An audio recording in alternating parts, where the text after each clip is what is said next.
Hello, Jubilee preschoolers. My name is Timothy, and I'll be reading the teeny, weeny, true king.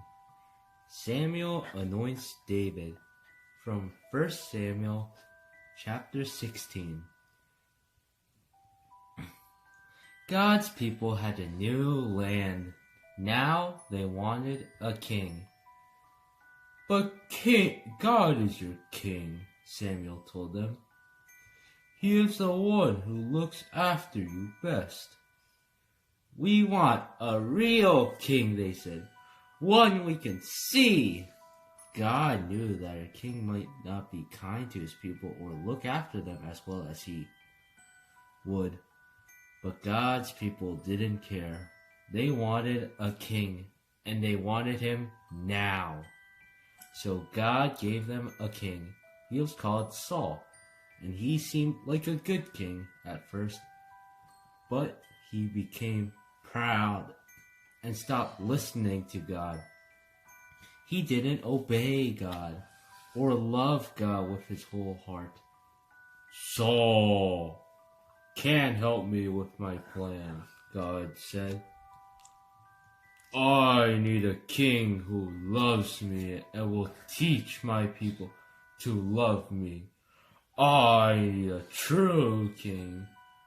God had just the one in mind. Go to Bethlehem, God told Samuel. You'll find the new king there. Samuel's job was to listen to God and tell people what God said. So Samuel went to the little town of Bethlehem. God told Samuel to go to Jesse's house. God was going to choose one of Jesse's sons to be the new king. Jesse had 7 strong sons. Now in those days, if you were going to be the king, you didn't have to be the richest or the cleverest, although that was always nice. You had to look like a king, which meant you had to be the tallest and strongest, so you could carry the longest swords and biggest armor and defeat everyone. And it didn't hurt to be handsome either. Samuel asked Jesse to bring him each son in turn. So Jesse brought the oldest, tallest, strongest son. This must be the new king, Samuel thought. He looks like a king. But God didn't choose him. You're thinking about what he looks like on the outside, God told Samuel. But I am looking at his heart, what he's looking on the inside. So Jesse showed Samuel his next oldest, tallest, strongest son. But God didn't choose him either. In fact, God didn't choose any of the 7 sons. Samuel said, Is that all?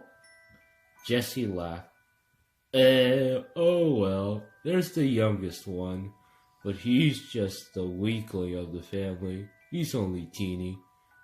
Bring him, said Samuel.